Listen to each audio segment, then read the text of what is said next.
शाम का वक्त था। सारिका अपनी ऑफिस की डे शिफ्ट पूरी करके ऑफिस से निकली ही थी तो उसने देखा कि बस स्टैंड के पास लोगों की भीड़ जमा है।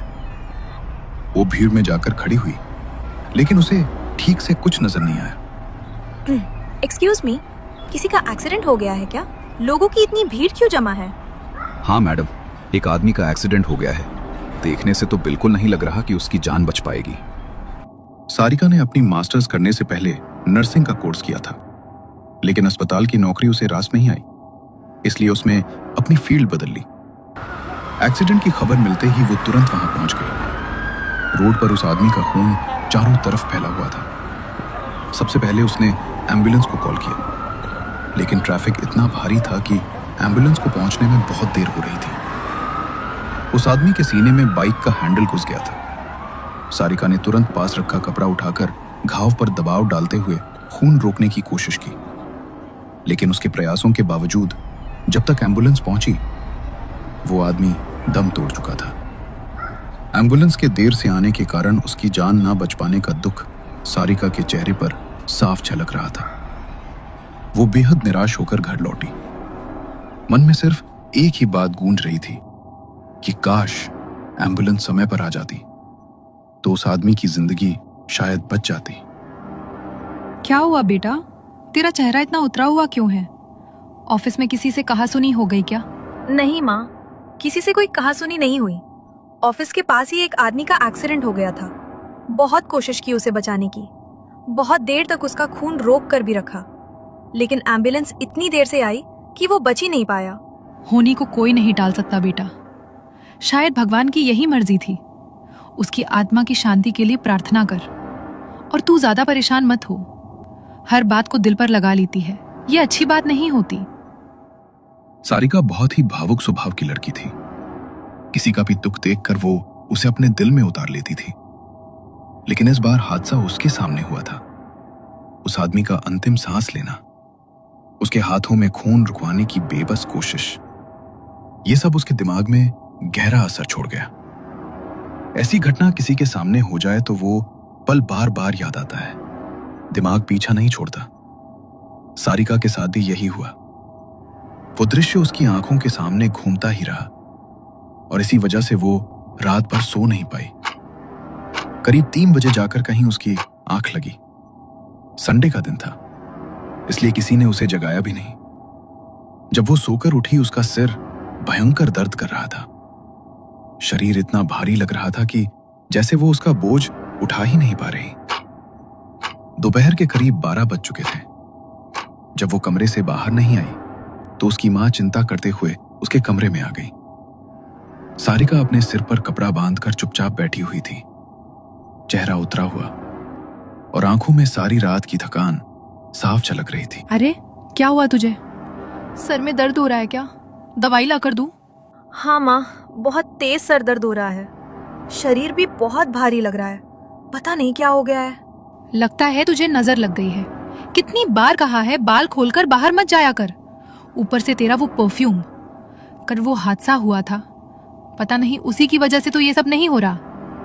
रुक, मैं अभी घर में लोबान का धुआं कर देती हूँ और तेरी नजर भी उतार देती हूँ। सारिका की मां ने मिर्ची से उसकी नजर उतारी। जब मिर्ची को आग में डाला गया तो धुआं बिल्कुल नहीं हुआ। यह देख सभी को लगा कि शायद सच में उसे नजर ही लगी थी। घर की शुद्धि के लिए सरला ने लोबान का धुआं भी कर दिया। शाम तक सारिका की तबीयत बिल्कुल ठीक हो गई। रात को उसने घर वालों के साथ मूवी भी एक देखी और अगली सुबह ठीक ठाक ऑफिस निकल गई। लेकिन रात को जब वो घर लौटी तो फिर वही हालत, सर में तेज दर्द, शरीर में भारीपन, और इस बार इतना ज्यादा कि वो घर आते ही खड़ी भी नहीं रह पाई। ना उसने खाना खाया, ना किसी से बात की, और सीधा अपने कमरे में जाकर दरवाजा बंद कर लिया। है? इसे क्या हो गया? ये सीधे अंदर क्यों चली गई? न किसी से बात की, न कुछ खाया। पता नहीं, ऐसा तो ये कभी नहीं करती। तू जाकर देख क्या हुआ है। गौतम ने सारिका के कमरे का दरवाजा खटखटाया। अरे क्या हुआ तुझे? दरवाजा क्यों नहीं खोल रही? माँ बाहर खाने के लिए बुला रही है, जल्दी आजा। मेरा खाने का मन नहीं है, आप लोग खा लीजिए। बहुत थक गई हूँ, नींद आ रही है। प्लीज अब मुझे डिस्टर्ब मत करना। जब सारिका ने कहा कि वो बहुत थकी हुई है तो गौतम कुछ नहीं बोला और वापस चला गया। लेकिन अगली सुबह जब सरला उसके कमरे में पहुंची, सारिका को देखकर उनकी आंखें फटी की फटी रह गई। जो सारिका कल तक बिल्कुल ठीक लग रही थी, आज उसकी आंखों के नीचे गहरे काले गड्ढे पड़ चुके थे और वो दीवार की ओर टकटकी लगाकर अपने आप ही मुस्कुरा रही थी। तू पागल हो गई है क्या? भला कोई ऐसा मजाक करता है? आज के बाद मेरे साथ ऐसा भद्दा मजाक करने की जरूरत नहीं है। गुस्से में सरला वहां से चली गई। उसी वक्त सारिका के फोन की रिंग बजी। स्क्रीन पर रोहन का नंबर चमक रहा था। उसने झट से कॉल रिसीव की। तो आखिर कॉल आ ही गई तुम्हारी। सुनो रोहन, अगर इस बार भी तुमने घर पर मेरे लिए बात नहीं की ना, तो मैं मम्मी को कह दूंगी कि जहाँ उन्हें ठीक लगे वहीं मेरी शादी कर दे। अब मैं और इंतजार नहीं कर सकती तुम्हारा। अरे भावा, थोड़ा टाइम तो दो मुझे। अब और टाइम नहीं दूंगी रोहन। 3 साल से तुम यही बोल रहे हो, थोड़ा टाइम थोड़ा टाइम। अब मैं घर वालों को और नहीं रोक सकती। या तो तुम मेरे घर आकर मेरा हाथ मांगो या फिर मुझे हमेशा के लिए भूल जाओ। लेकिन सारिका ने रोहन की बात बीच में ही काट दी और गुस्से में कॉल डिस्कनेक्ट कर दी। उसे गुस्सा तो था, लेकिन उसके बाद जो हुआ वो गुस्से से कहीं ज्यादा डरावना था।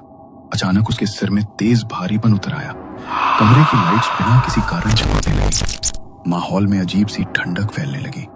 सारिका घबराकर अपने बेड के पास लगे शीशे की तरफ देखती है और अगले ही पल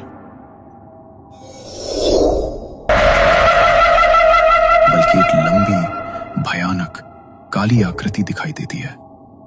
वो परछाई ऐसे खड़ी थी जैसे कई देर से उसे घूर रही हो। डर इतना गहरा था कि उसके मुंह से आवाज भी नहीं निकली। चीख अटक गई, सांस रुक गई और अगले ही पल वो अपने ही बिस्तर पर बेहोश होकर गिर पड़ी। सुबह उसके फोन की रिंग बजती है तो अचानक से वो हड़बड़ाकर उठती है। फोन पर रोहन की कॉल आ रही थी। वो हाफते हुए उसकी कॉल उठाती है। हेलो। हेलो सारिका, कल रात तुम्हारी बात के बारे में सोचा मैंने। तुम्हारा कहना भी ठीक है। मैंने फ्लाइट की बुकिंग कर ली है। कल मैं तुम्हारे घर शादी की बात करने आ जाऊंगा। ठीक है रोहन, मैं मम्मी को बता दूंगी। क्या हुआ सारिका, तुम इतना हाफ क्यों रही हो? तुम्हारी तबीयत तो ठीक है ना? हाँ, बस वो तुम्हारी कॉल से मेरी आंख खुली और एक बुरा सपना देखा तो थोड़ी घबरा गई थी। तुम ध्यान से आना। सारिका ने कॉल कट की और अपनी मम्मी को रोहन के आने के बारे में बता दिया। अगले दिन रोहन अपनी फैमिली के साथ सारिका के घर आने वाला था, इसलिए सुबह से ही घर में सारी तैयारी शुरू हो गई थी। सारिका अपने कमरे में तैयार हो रही थी, तभी उसके कानों में एक अजीब सी आवाज पड़ी, जैसे तो कोई बहुत धीमी सी आवाज में उसे कुछ कह रहा हो। उसने थोड़ा जोर डाला तो उसे वो शब्द बिल्कुल साफ सुनाई दिए। सारिका, सारिका, मैं तुम्हारा साथ कभी नहीं छोड़ूंगा। तुम जहां भी जाओगी, मैं अपने आप तुम्हारे साथ आ जाऊंगा। उस भयानक फुसफुसाहट को सुनकर सारिका जोर से चीख पड़ी। उसकी चीख सुनते ही उसकी मां घबराकर उसके कमरे में भागी। सारिका, क्या हुआ तुझे? इतनी जोर से क्यों चिल्लाई? माँ, पता नहीं, मुझे कुछ दिन से बहुत अजीब लग रहा है। ऐसा लगता है जैसे हर वक्त कोई मेरे आसपास ही होता है। अभी मुझे एक आवाज सुनाई दी। वो कह रहा था, मैं तुम्हें कभी नहीं छोड़ूंगा। जहाँ भी जाओगी मैं तुम्हारे साथ आऊंगा। क्या? ऐसी आवाज?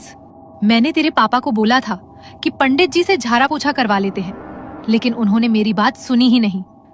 मुझे तो लगता है कोई हवा तेरे पीछे लग गई है, तभी तो तेरी तबीयत भी ऐसे अचानक खराब रहने लगी है। सरला की ये बात पूरी ही नहीं हुई थी कि धड़ाम सारिका के कमरे का पंखा जोरदार आवाज के साथ नीचे गिर पड़ा। दोनों की आंखें डर से फटी की फटी रह गईं। सारिका का भाई और उसके पापा घबराए हुए अंदर दौड़े, लेकिन तभी डोर बेल बजी। हड़बड़ाहट में सबने खुद को सामान्य दिखाने की कोशिश की और बाहर आकर रोहन के परिवार का वेलकम किया। सारिका भी वहीं बैठी थी, लेकिन वो रोहन को जिस तरह घूर रही थी उसमें कुछ अजीब, कुछ असहज, कुछ अनचाहा था। तुम बहुत कमजोर लग रही हो सारिका। तुम्हारी तबीयत ठीक नहीं है क्या? हाँ, कुछ दिन से थोड़ी बीमार है। डॉक्टर की दवाई चल रही है, जल्दी ठीक हो जाएगी। सारिका बेटा, सबके लिए चाय बना कर ले आओ। जी माँ। सारिका उठी, चाय बनाई और सबको सर्व कर दी। लेकिन जब वो रोहन के पास पहुंची, उसने जानबूझकर गर्म चाय से भरा कप रोहन पर उंडेल दिया। I am so sorry Rohan, पता नहीं कब मेरे हाथ से कैसे छूट गया। तुम्हें ज्यादा लगी तो नहीं? नहीं, मैं ठीक हूँ। सारिका, तुम रोहन को अंदर ले जाओ। बेटा, अंदर जाकर शर्ट साफ कर लो। सारिका रोहन को अपने कमरे में ले गई। रोहन बाथरूम में शर्ट पर पड़ गए दाग साफ कर रहा था। तभी उसे महसूस हुआ जैसे कोई उसके ठीक पीछे से गुजरा हो। उसने फौरन पीछे मुड़कर देखा, पर वहां कोई नहीं था। जब उसने फिर चेहरा आगे किया तो उसे लगा कि एक काली छाया उसके सामने से झट से गुजर गई। रोहन का दिल तेजी से धड़कने लगा। वो जल्दी से बाहर आया। सारिका आईने के सामने बैठी थी, एकटक खुद को देखते हुए।